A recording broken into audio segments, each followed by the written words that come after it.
on the edge coming into Mombasa.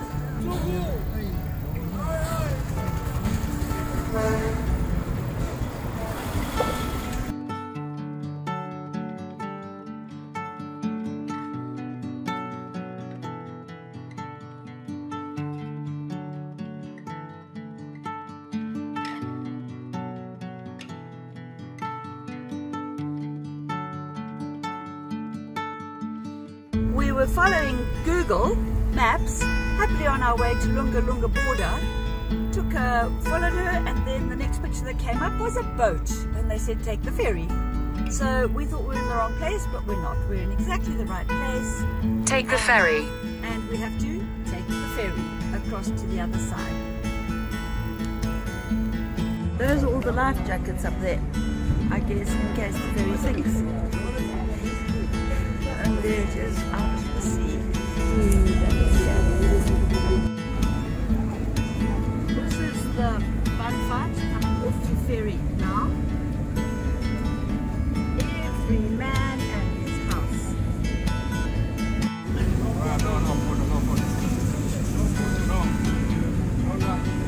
I'll take a photo.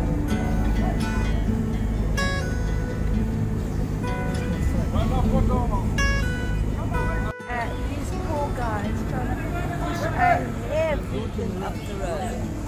Guys can't hold this load, we're in big trouble. Tom. As we are driving down from Malindi through Mombasa down to the border at Lunga Lunga, we're just enjoying the palm trees. It's a really lovely coastal drive all the way down. Mombasa was a bit congested and a lot of local markets and traffic, but this is lovely. We're really enjoying the palms and the coastal drive.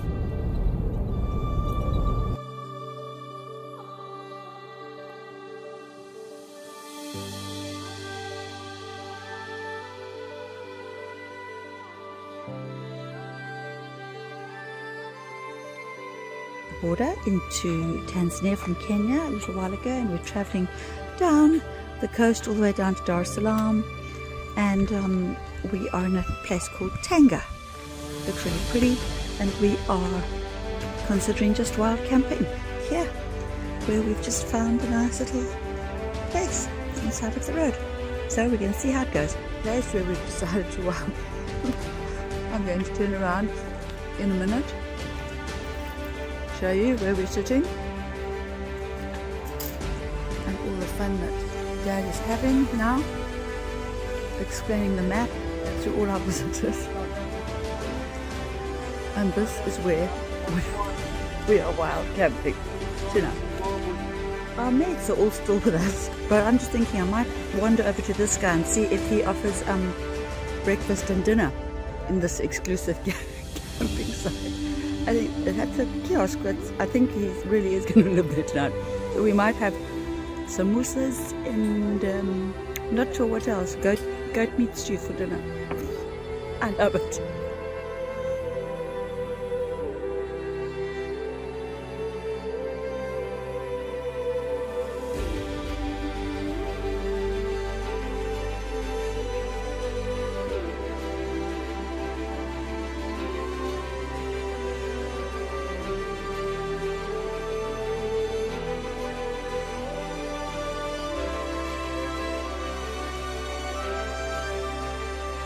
Just having a look at the sun trying to break through on the clouds on the Tanga Bay on the coast of Tanzania, where we wild camped last night. Very beautiful.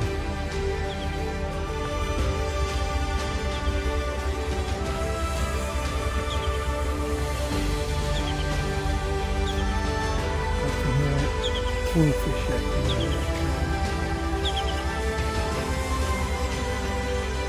We're at the Tanzanian port of Tanga. It's the second largest port in Tanzania. Historically, in the 15th, 16th and 17th century, the Portuguese operated this port. It was then taken over by the Sultan of Oman, and it was used for the trade in ivory and slaves. At the end of the slave trade, when it was finally abolished, the Germans purchased this port and the coastline in 1891, and it became the first administrative port for German East Africa. It was only later that Dar es Salaam was opened up. It also became a center of military endeavors in the First World War, as the Brits and the Germans fought to get control of this particular port, and there were battles fought around here. It's famous for its export of sisal, and it imports coal, and it's exporting tea and coffee. So it's got a lot of history behind it.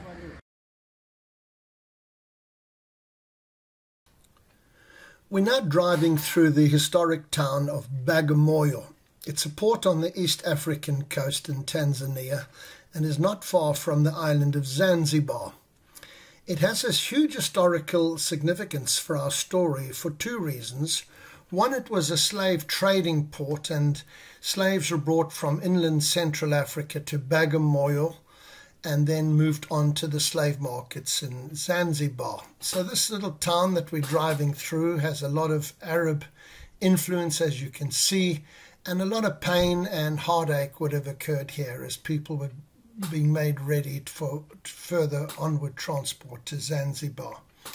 It also has significance because it was the starting point for many of the expeditions by the Europeans into Central Africa.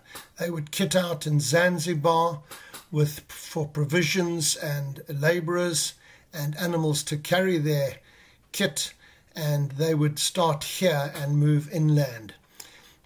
As we move out of the town, you'll notice a German fort, which would have been built here after 1890 when the Germans took over Bagamoyo, when it became part of German East Africa.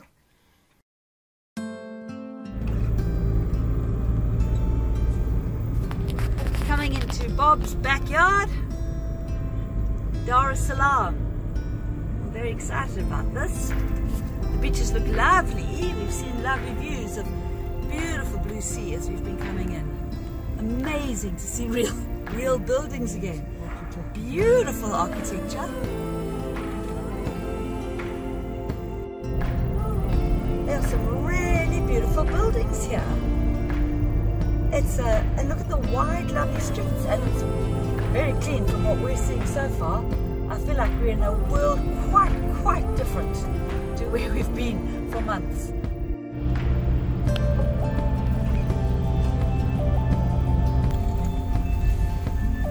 This is our current room with a view. We're in Dar es Salaam. We've been treated to a couple of nights in a lovely hotel. Now that is a huge boat being towed out of the port. Leaving today for Zanzibar, and just around the corner from where we are is where the ferry leaves. So we're looking forward to that, and it looks like the weather's calm today. It was a bit blustery at times yesterday afternoon. The sea looked quite rough, but in the mornings it's like this usually.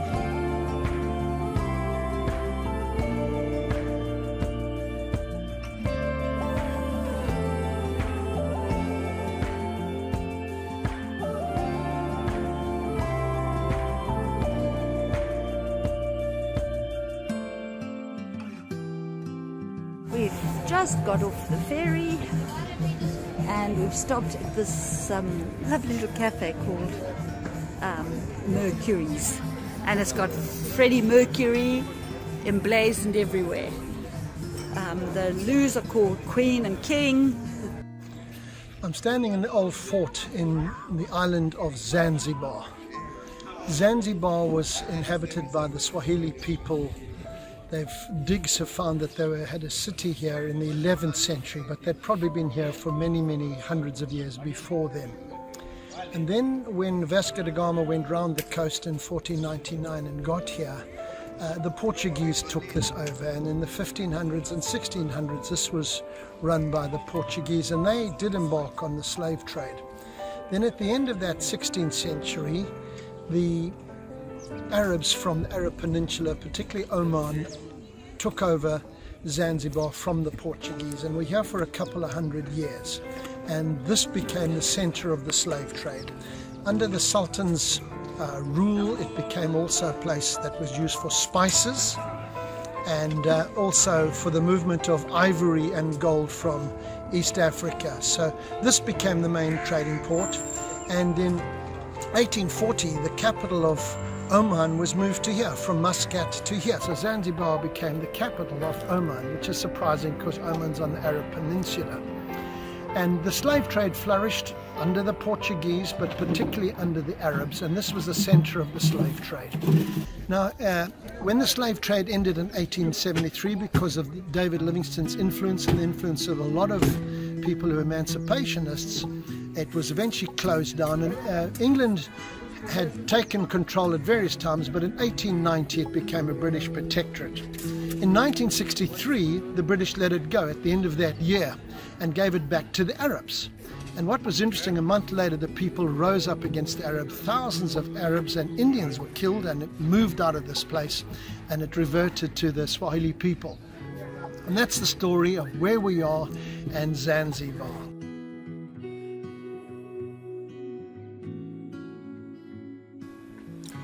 While we were at the fort on Zanzibar Island, there was a dig going on within the grounds of the fort, and so we interviewed this archaeologist about the history of Zanzibar.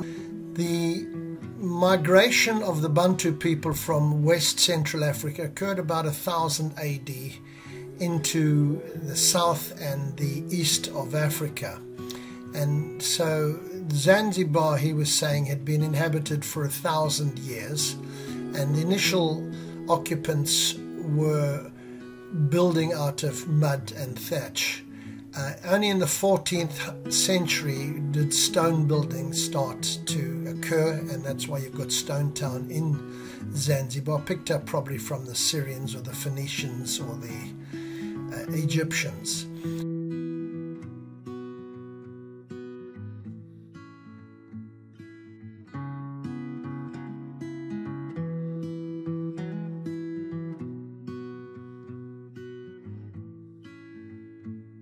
Is a Portuguese church there, and then these guys were looking at the dig, and they've got a buried person which would be Portuguese from the 16th century. There's the skull, and there's the burial place where they would have buried a Portuguese person.